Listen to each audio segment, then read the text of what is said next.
Hi you guys, my name is Stephen, and on behalf of myself and my sound guy Carl, I'd like to welcome you to my calibration channel.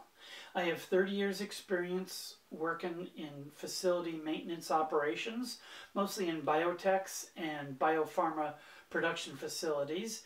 10 of those years I spent carrying a bag as a calibration technician. Afterwards, I continued to be interested in the theory of calibration and the way it's practiced day to day in a workplace.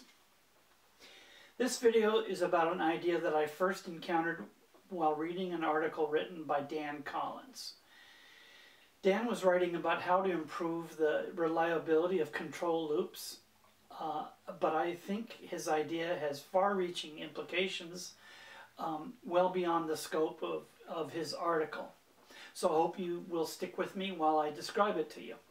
To start off, let's talk about some basics. Here we have a schematic rendered on some very, very expensive software that I acquired for representing graphics. It just shows a very simple control loop. And for those of you who are not familiar with that, this is the same kind of approach you could see in the furnace controls in your hallway in your house, or in the hearing aids that I wear. In this case, we see a control loop. Let's say it's a method for controlling the temperature in a 10,000 liter vessel.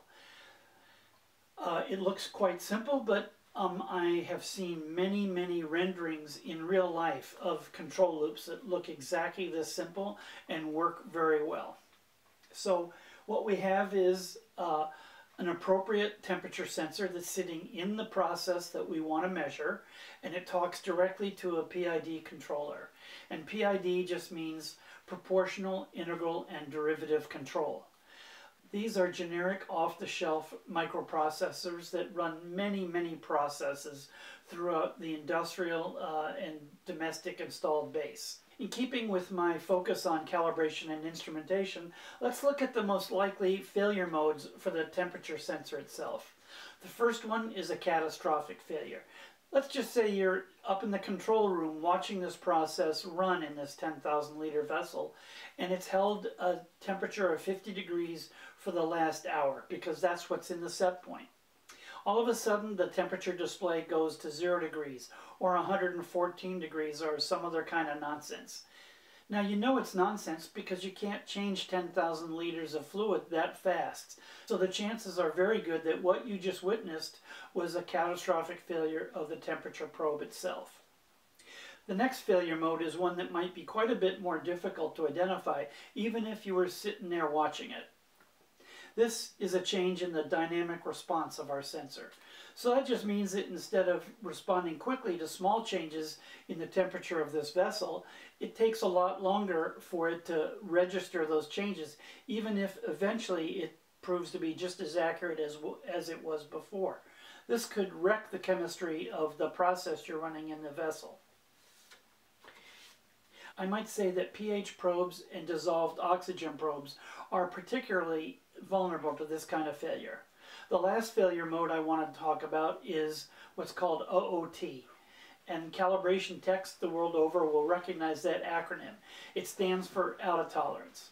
So let's just say you've come out to this vessel on a regularly scheduled basis several times, and every time you do, you pull the probe out of the process, you put it in an oil bath with a much more accurate standard, and you compare the two. Every time up till now, there's been a disagreement of no more than 1 degree. As long as that holds, you're cool, because that's the tolerance for your probe and your process.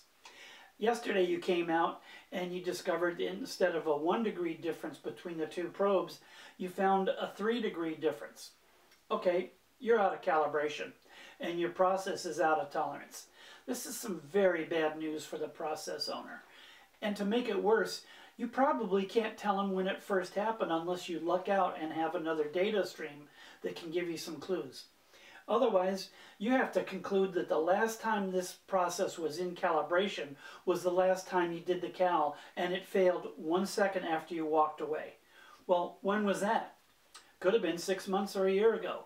So, as I said, this is very bad news for the process owner. He may be looking at a product recall. He certainly is looking at having to figure out how many batches he's going to have to discard. This could mean thousands or even millions of dollars worth of product. Okay, so let's contrast that situation with the proposal that Dan has. I, again, have rendered it in some extremely expensive graphics software, and here's my rendition of Dan's idea. It's actually quite simple. He says instead of running one probe in your process, run two. But instead of running the sensor data right straight to the PID controller as you did before, you run it through a black box where it's subjected to some very standard statistical analysis. Now, this is a black box. It's not black magic. The tools that Dan suggests are used every day in many, many different industries. In addition, in Dan's article, he uses control charts to plot the performance of his two sensors compared to each other. And here's the world's simplest control chart, just to show you what's going on. Dan calculated upper and lower control limits for his two data sets, and as long as the data doesn't exceed one of those limits, we can be sure that we're not seeing one of the failures that I described earlier. So how does Dan defend his ideas? He certainly didn't go out and buy two 10,000-liter vessels, run one with one probe and run another with two probes, and then compare them to see which one performs better. Instead, he went to Excel and he said, hey, Excel random number generator, give me 500 points that orbit around 100 degrees centigrade, that vary only a half a degree or less, and draw them from the normal distribution. And having done that once for sensor A, he does it again for sensor B. So now he has two data sets that simulate the data that might come from this block diagram if you were trying to hold 100 degrees centigrade in a vessel. Then what Dan does next is very clever. He starts adding very, very small error elements to the sensor B data. He starts out small and he makes those errors incrementally bigger and bigger. What he's trying to do is test the sensitivity of his approach. And I was convinced, and as I think you will be if you read his article, that this approach is actually quite sensitive and very much deserves to be looked at by many process owners in many different business sectors.